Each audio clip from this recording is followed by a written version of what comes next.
Hello mga sangkay ko dyan. Ayan, pakita ko. May kumukulo na akong tubig dito. May pinirito na akong isda at may gulay na akong nakaredy. Kaso yung aking malunggay hindi ko pa nahimay. So, kumukulo na ang ating tubig. Ilalagay, mag-ano na tayo ngayon? Magsabaw naman tayo. Ilalagay ko na yung tanglad. Alam naman, nakikita nyo na ito lagi sa ano ko. Luya, syempre. Ang ating sibuyas. Ang gamit ko ngayon mga sangkay ay induction cooker para makatipid tayo sa gas. Ayan, pakuloyin lang natin mga ilang minuto and then balikan natin.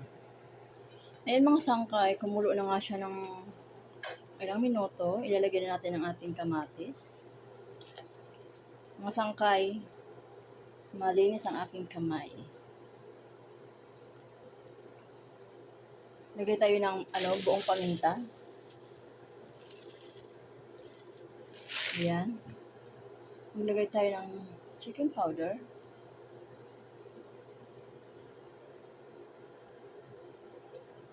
Hayaan lang natin kumulo ulit. Tapos ilagay natin may ang ating pritong isda. Ayan mga sangkay, tingnan natin uli. Ilagay na natin ang ating isda.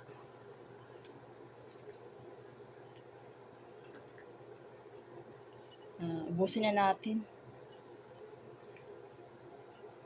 5 pirasong isda. Lubog natin. Titikman ko mga sangkay. I need spoon. Natikman ko na siya mga sangkay, so parang kulang sa lasa. Magdagdag ako ng asin. Pwede ko na rin lagay ang ating okra. Ang ating malunggay ay hihimayin ko muna. To the follow. Pwede ka na rin off. To the follow ang ating malunggay. Balikan natin. Ilagay na natin ang ating malunggay.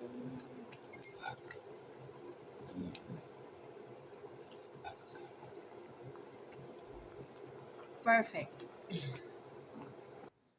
Ayan mga sangkay, naka-off na siya. So, ayan, paggatas tayo ulit. Ang sarap oh. Thank you mga sangkay for watching. Pwede na kumain. May isda ka na, may gulay ka pa. Thank you for watching. Sarap.